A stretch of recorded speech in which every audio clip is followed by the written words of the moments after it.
sastra angkatan 70-an. Adanya pembaharuan dalam berbagai genre yang muncul menandai periode ini. Setelah melewati masa-masa yang penuh konflik, kesusastraan Indonesia menampaki tahap pematangan dengan munculnya bentuk-bentuk sastra yang jauh meninggalkan konvensi. Sapardi Djoko Damono mengatakan bahwa akibat tidak ada tuntutan mengikuti garis tertentu, sehingga hal ini memberikan kebebasan sastrawan untuk berekspresi. Akibatnya, majalah sastra tersebut tidak dapat menampung semua puisi-puisi yang dikirimnya. Pengarang yang muncul di majalah tersebut hanyalah pengarang-pengarang yang sudah mapan. Persaingan dan perjuangan untuk tampil itulah yang melahirkan puisi beling, yang juga dikenal dengan sebutan puisi lugu, puisi awam, puisi pop, puisi setengah matang, puisi jengki, dan sebagainya. Jenis sastra ini yang sebenarnya sudah hadir pada awal-awal kesusastraan Indonesia dengan istilah roman picisan. Roman yang harganya sepicis dua picis. Semakin melimpahnya karya sastra dalam berbagai jenis membutuhkan ulasan atau kajian yang komprehensif oleh para ahli atau pakar. Merespon hal itu, maka di beberapa universitas banyak dibuka jurusan sastra untuk melahirkan sarjana sastra yang memahami berbagai teori dan metode sastra. Pertumbuhan sastra angkatan 70-an. Munculnya periode 70-an karena adanya pergeseran sikap berpikir dan bertindak dalam menghasilkan wawasan estetik, dalam menghasilkan karya sastra bercorak baru, baik di bidang puisi, prosa maupun drama. Bergeseran ini mulai kelihatan setelah gagalnya kudeta G30 SPKI. Abdul Hadi WM dan Damai Dota menamai sastra Indonesia modern pada tahun 1970-an dengan sastra periode 70-an. Dalam periode 70-an, pengarang berusaha melakukan eksperimen untuk mencoba batas-batas beberapa kemungkinan bentuk, baik prosa, puisi maupun drama. Semakin tidak jelas. Periode 70-an telah memperlihatkan pembaharuan dalam berbagai bidang, antara lain wawasan estetik, pandangan, sikap hidup, dan orientasi budaya. Para sastrawan tidak mengabaikan sesuatu yang bersifat tradisional, bahkan berusaha untuk menjadikannya sebagai titik tolak dalam menghasilkan karya sastra modern. Pengarang sastra angkatan 70-an. Yang pertama yaitu ada Taufik Ismail, yang kedua Gunawan Muhammad, yang ketiga Sapardi Djoko Darmono, yang keempat Hartoyo Andang-Jaya, yang kelima Sutarji Talzom Bahri, yang keenam Abdul Hadi MW, yang ketujuh Yudhistira Adi Nugroho Masardi, yang kedelapan Apip Mustopa, yang kesembilan D. Zamawi Imron, yang kesepuluh Iwan Simatupang, yang ke-11 Danarto, dan yang terakhir yaitu ada Putu Wijaya.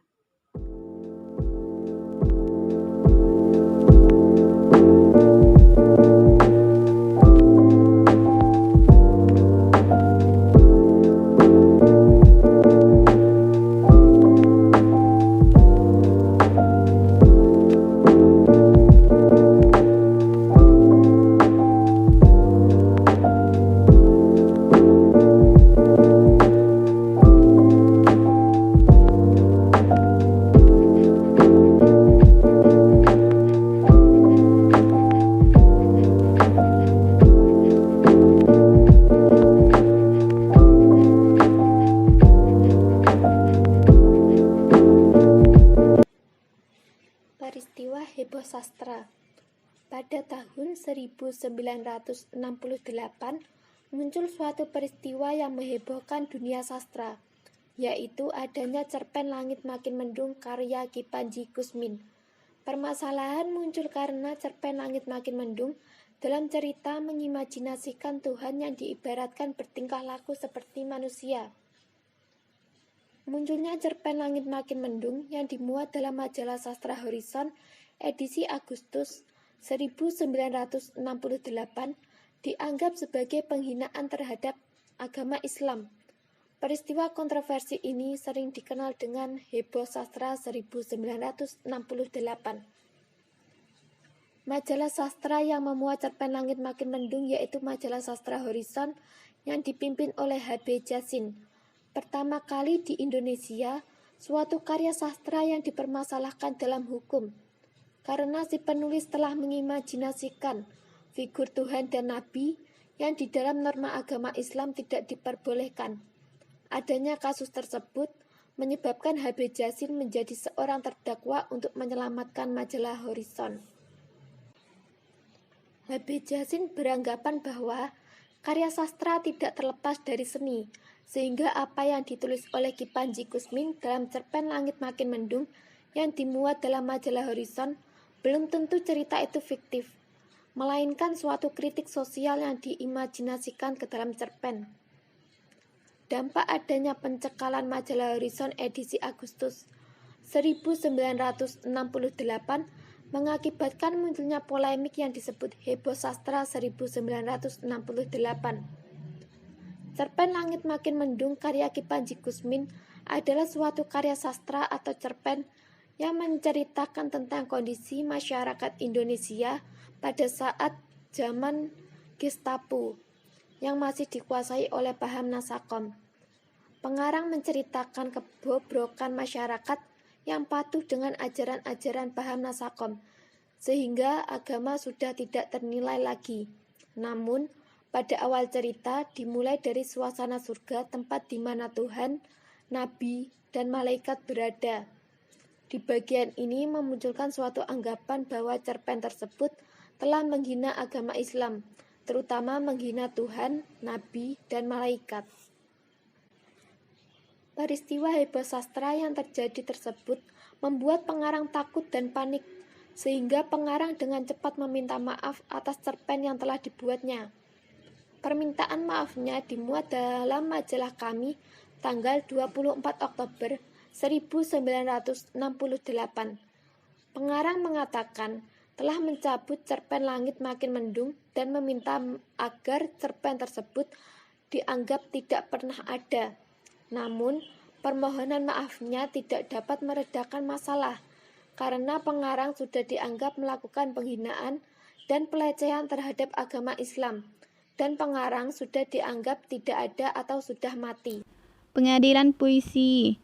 Pengadilan Puisi, tepatnya Pengadilan Puisi Indonesia Mutakhir, merupakan nama sebuah acara yang diselenggarakan Yayasan Arena. Acara ini diadakan di Aula Universitas Parahyangan, Bandung, tanggal 8 September tahun 1974 dan diikuti oleh sejumlah pengarang Indonesia. Dalam acara ini, Slamet Kirnanto yang bertindak sebagai jaksa membacakan tuntutannya yang berjudul Saya Mendakwa Kehidupan Puisi Indonesia akhir-akhir ini tidak sehat, tidak jelas dan brengsek. Penuntut umum dalam peradilan puisi kontemporer mengajukan tuntutan sebagai berikut. Para kritikus yang tidak mampu lagi mengikuti perkembangan kehidupan puisi mutakhir, khususnya H.B. Jazin dan M.S. Hutagalung, harus dipensiunkan dari peranan yang pernah mereka miliki. Para editor majalah sastra, khususnya Horizon, Sapardi Djoko Damono, dicuti besarkan.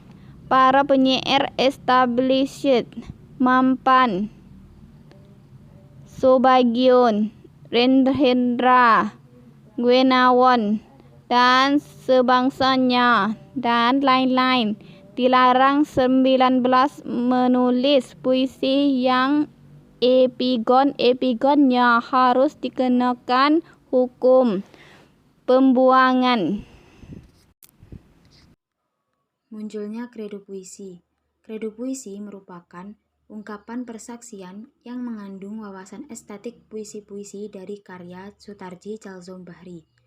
Kredo puisi ini mula-mula dimuat dalam majalah Horizon nomor 12 tahun 9 Desember 1974 halaman 361 dan kemudian dimuat sebagai pengantar kumpulan O dalam O Amuk Kapak 1981.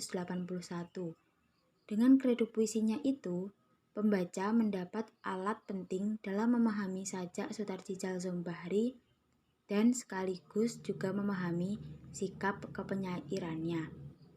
Dengan demikian, kredo puisi dapat dipandang sebagai pertanggungjawaban Sutarji Calzom Bahri dalam memperlakukan bahasa untuk menciptakan puisi.